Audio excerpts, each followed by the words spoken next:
Handover મળી રહ્યું છે કુનાલ, એના પર વ્યૂ લઈએ કે જે રીતે યુએસ માર્કેટમાં આપણને ક્લોઝિંગ જોવા મળ્યું છે, જે ગઈકાલે ડાઉ જોન્સમાં એક ઘટાડો હતો, પરંતુ એસએનપી અને નાસ્ટેકમાં એક મજબૂતી સાથેનું ક્લોઝિંગ રહ્યું ને એસએનપી તો in fact Kunal year to date અગર જોઈએ તો 12મું સેશન છે, 12મી વાર એવું થયું છે કે રેકોર્ડ ઊંચાઈ પર આપણને ક્લોઝિંગ આપ્યું છે. ઓવરઓલ આ હેન્ડઓવર જે છે, કારણ કે ઇન્ફ્લેશન નંબર્સ પણ છે, પીપીઆઈ આંકડા આપણને આવતા પણ દેખાડી રહ્યા છે, એ બધા પર એક વ્યૂ લઈએ.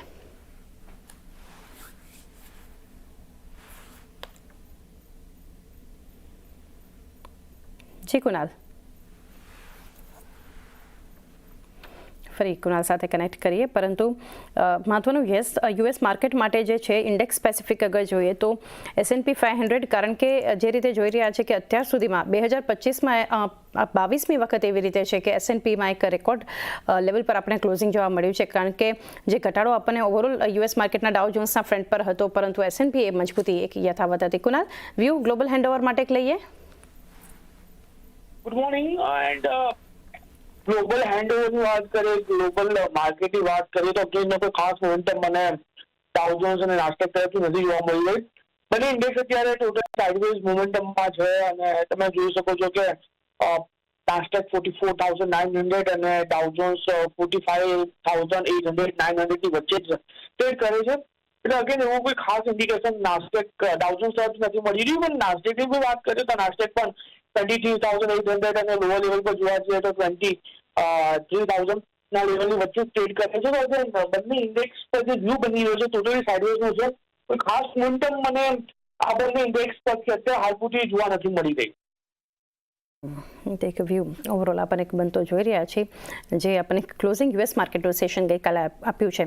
ત્યારબાદ નંબર જોઈએ એફઆઈએસ અને ડીઆઈએસના ફ્રન્ટ પર તો 116 કરોડ એક સેલિંગ એક દિવસની ખરીદારી બાદ એફઆઈએસ આપણને બતાવી રહ્યા છે કેશમાં. ડીઆઈએસ ખાસી માત્રામાં એક ખરીદારી છે, 5,004 કરોડની ડીઆઈએસ દ્વારા આપણને ખરીદારી થતી જોઈ રહ્યા છે.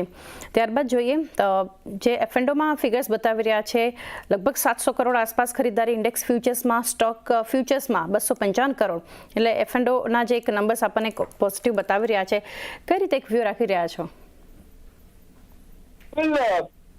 એફઆઈની એક્ટિવિટી જોતા તો મને અત્યારે પોઝિટિવ સેન્ટિમેન્ટ જ થતું જોવા મળી રહ્યું છે. કાલમાં આપણે જે પ્રમાણે વાત કરી હતી, એફઆઈના ડેટા પરથી 658 કરોડનું બાઇંગ કર્યું છે અને સામે 13,400 કરોડનું સેલિંગ કર્યું છે ઓપ્શનમાં. વ્યૂ અત્યારે આ લેવલ પર જે બની રહ્યો છે ટોટલી પોઝિટિવ સાઇડમાં બની ગયો છે અને એના પ્રમાણે આપણને એક સારી મોમેન્ટમ પણ જોવા મળી છે ઉપલા તરફથી. તો ઇન્ડેક્સમાં તો ઇન્ડેક્સ ફ્યુચરમાં તો બાઇંગ છે, સામે સાઈડ સ્ટોક ફ્યુચરમાં પણ બાઇંગ છે અને ઓપ્શનમાં પણ બાઇંગ છે. હા, થોડું કન્સર્ન કેશમાં જે 115 કરોડની વેચવાળી અમને કરી છે, પણ ઠીક છે, માઇનર વેચવાળી ફ્રોમ એફઆઈઆઈ સાઈડ. બટ જે પ્રમાણે અત્યારે એફઆઈઆઈ ફ્યુચરમાં પોઝિશન બનાવી છે, મને એવું લાગી રહ્યું છે કે આવનારા દિવસોમાં આપણા માર્કેટમાં એક સારી રેલીનું એક્સપેક્ટેશન આપણે રાખીને ચાલી શકીએ. જે પ્રમાણે કાલના દિવસમાં ઉછાળો આપણને જોવા મળ્યો છે એ કન્ટિન્યુ થતો જોવા મળી શકે આપણને. કાલના દિવસનો ઉછાળો પણ એક કન્ટિન્યુ થતા બતાવી શકે, કારણ કે સતત 2 સેશન્સથી એફઆઈએસ આપણને છે સારા નંબર્સ, સુધરતા નંબર્સ જે છે ખાસ કરીને બતાવી રહ્યા છે અને સૌથી વધારે એફએન્ડોમાં એક મજબૂત નંબર્સ છે.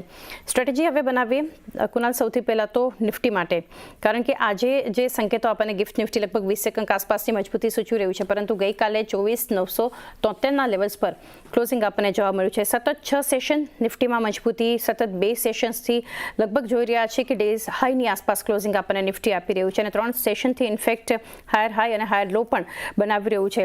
કોલ રાઇટર્સ અને પુટ રાઇટર્સ સૌથી પહેલાં જોઈએ. 25,000ની સ્ટ્રાઇક પર એક્ટિવ 25,100 અને 200 ઉપર active call writers. Put writers 25,000, 24,900, 24,800ની સ્ટ્રાઇક પર. કઈ રીતની હવે સ્ટ્રેટેજી નિફ્ટી પર હોવી જોઈએ કુનાલ? નિફ્ટીની સ્ટ્રેટેજીની વાત કરીએ તો સારી રેલી આપણને નિફ્ટીમાં જોવા મળી છે કાલના દિવસમાં. 100 ડેઝ મૂંઝાઈની ઉપર નિફ્ટી સસ્ટેન થઈ છે. થ્રુઆઉટ 25,000ના નીચે આપણને કાલનું ક્લોઝિંગ આવતું જોવા મળ્યું છે. આજના દિવસમાં જો 25,000ની ઉપર જો સસ્ટેન થાય છે તો પછી પોસિબિલિટી છે કે 25,150 અને એ જો બ્રેક કરે તો એ 25,300 સુધી આપણને લેવલ આપણને માર્કેટ બતાવી શકે. એટલે ઓવરઓલ અત્યારે જે વ્યૂ બની રહ્યો છે પોઝિટિવ સાઇડ જ બની રહ્યો છે. 25,000ની ઉપર ફર્ધર સારી એવી મોમેન્ટમ એક્સપેક્ટેશન આપણે નિફ્ટીમાં રાખીને ચાલી શકીએ. લો લેવલ પર અત્યારે જે સપોર્ટ આવી રહ્યો છે 24,800નો સપોર્ટ આવી રહ્યો છે. 24,800 એક સપોર્ટ નીચેની તરફ અહીંયાથી ધ્યાનમાં રાખી શકો છો, ખાસ કરીને નિફ્ટી માટે. બેંક નિફ્ટી પર એક નજર કરી લઈએ, કારણ કે જે રીતના એક ક્લોઝિંગ આપણને બેંક નિફ્ટીમાં પણ જોવા મળ્યું છે, એની સાથે 54,536ના લેવલ્સ પર એક ક્લોઝિંગ આપ્યું છે. નિફ્ટી બેંક 0.5% આસપાસની એક ખરીદારી ત્યાં આપણને જોવા મળી હતી. કોલ રાઇટર્સ એક્ટિવ જે હતા નિફ્ટી બેંક પર 54,800ની સ્ટ્રાઇક પર 55,000 અને 55,200 પર આપણને જોવા મળ્યા. પુટ રાઇટર્સનો ઝોન 54,800 પર, 54,500 અને 54,200 પર રહ્યો. તો કઈ રીતે એક વ્યૂ અહીંયાથી રાખી રહ્યા છો કુનાલ બેંક નિફ્ટી પર? બેંક નિફ્ટીની વાત કરીએ તો બેંક નિફ્ટી 54,536 અરાઉન્ડ છે, રેઝિસ્ટન્સ છે 54,550 પર છે. વિધાઉટ કાલના દિવસમાં 54,700 હાઈ બનાવ્યા હતા, પણ આટલાથી કાલે 54,550 નીચેનું ક્લોઝિંગ આપણને બતાવેલું છે. જો 54,550 ઉપર સસ્ટેન થાય છે, ક્લોઝિંગ આપે છે, તો પછી વ્યૂ 55,000 થી લઈને 55,600 સુધીનો બની શકે છે અને લોઅર લેવલ પર 53,550 નો પણ સપોર્ટ સારો એવું આવી જ રહ્યો છે. સો એક મેઇન લેવલ છે જેના પર ફોકસ કરીને ચાલવાની જરૂર છે 54,550 અને એનું તો ક્લોઝિંગ આવવું જરૂરી છે. અને જે પ્રમાણે અત્યારે એફઆઈ એક્ટિવિટી કરી રહી છે, મને એવું લાગે છે કે આજના દિવસમાં આપણને એના બેઝ પર ક્લોઝિંગ આવતા જોવા મળી શકે છે. અને જો આવે છે તો ભાઈ 56,000 સુધીના પણ લેવલ તમને 55,600 સુધીના પણ લેવલ તમને બેંક નિફ્ટી બતાવી શકે છે.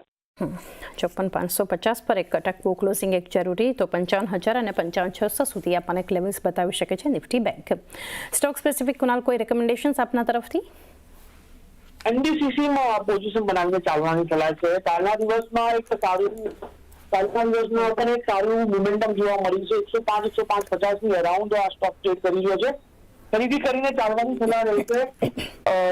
₹100 અહીંયા આપણે એસએલ મેન્ટેન કરીને ચાલીશું. અને ટાર્ગેટની વાત કરીએ તો જે પ્રમાણે અત્યારે સ્ટોક ટ્રેડ કરી રહ્યો છે, એવું લાગે છે કે આવનારા દિવસોમાં 109 બ્રેક કરે તો 116 સુધીના પણ લેવલ હશે ટાર્ગેટ આપણા કાઉન્ટરમાં આવતા જોવા મળી શકે. તો ₹100 એસએલની સાથે એનબીસીસી પ્રેઝન્ટ લેવલથી ખરીદી કરીને ચાલવાની સલાહ છે. 109, 116 બે ટાર્ગેટ આપણને આવતા જોવા મળી શકે. મારી પાસે બે ટ્રેડિંગ કોલ છે. એક છે ટીવીએસ મોટર. મને લાગે છે TVS motor is in oversold zone, overbought zone. તો હવે થોડું ત્યાં કરેક્શન આવી શકે છે. રિસ્કી કોલ છે. 3540ના સ્ટોપ લોસથી ટીવીએસ મોટર્સ શોર્ટ કરો. ટીવીએસ મોટર્સમાં મને લાગે છે કે નીચેની સાઈડ 3470 અને એની નીચે 3400ના લેવલ જોવા મળી શકે છે એક કે બે દિવસમાં. અને એક છે ઇન્ડિગો. ત્યાં પણ મને લાગે છે કે વીકનેસ છે. ઓપનિંગ પછી થોડુંક રિકવરી છે, બટ 5680ના સ્ટોપ લોસથી પોઝિશનલી ઇન્ટરગ્રુપ એવિએશન સેલ કરો. નીચે 5500ના ટાર્ગેટ દેખાઈ રહ્યા છે. તો મારા તરફથી બે ટ્રેડિંગ કોલ રહેશે. સૌથી પહેલો ટ્રેડિંગ કોલ જે છે એ છે Sundaram finance holding. Sundaram finance હોલ્ડિંગની વાત કરીએ તો છેલ્લા 3 દિવસથી આપણને બેક ટુ બેક સારી એવી મોમેન્ટમ આપણને બનતી જોવા મળી રહી છે. જ્યાં આપણને ફ્લેગ એન્ડ પોલનું બ્રેકઆઉટ બનતું જોવા મળ્યું હતું, તો ફોલો અપ બાઇંગ આપણને છેલ્લા 2 દિવસથી બનતી જોવા મળી રહી છે. તો અહીંયા તમે લોંગ કરીને ચાલી શકો છો. સ્ટોપ લોસ તમારે મેન્ટેન કરવાનો છે 535 નો, અને ટાર્ગેટ તમે એક્સપેક્ટ કરીને ચાલી શકો છો 640 સુધી આપણને બનતા જોવા મળી શકે છે. સેકન્ડ કાઉન્ટર જે મને પસંદમાં પડી રહ્યો છે ઝેન્ઝા ટેકનોલોજી. કાલે જે રીતે આપણે જોયું કે ઓવરઓલ આઈટીમાં જે પુશ બનતું જોવા મળ્યું હતું, જેની સાથે સાથે ઝેન્ઝા ટેકનોલોજીમાં પણ આપણને સારો એવો ઉછાળો બનતો જોવા મળ્યો. નિયરલી 6% એલિવેશન સાથે આપણને ક્લોઝ થતો જોવા મળ્યો છે. જ્યાં ડાઉનવર્ડ મૂવિંગ ચેનલનું બ્રેકઆઉટ આવતું જોવા મળ્યું. અહીંયા પણ સારા એવા વોલ્યુમ જનરેટ થયા છે, જે દર્શાવી રહ્યું છે કે કંઈક ને કંઈક આ પર્ટિક્યુલર લેવલથી આપણને ઇન્વેસ્ટર્સનું ઇન્ટરેસ્ટ વધતું જોવા મળી રહ્યું છે. નીચેની સાઈડ પર ₹800 આસપાસનો સ્ટોપ લોસ મેન્ટેન કરીને તમે 875ના ટાર્ગેટ માટે ઝેન્ઝા ટેકનોલોજીને પણ વોચમાં રાખીને ચાલી શકો છો.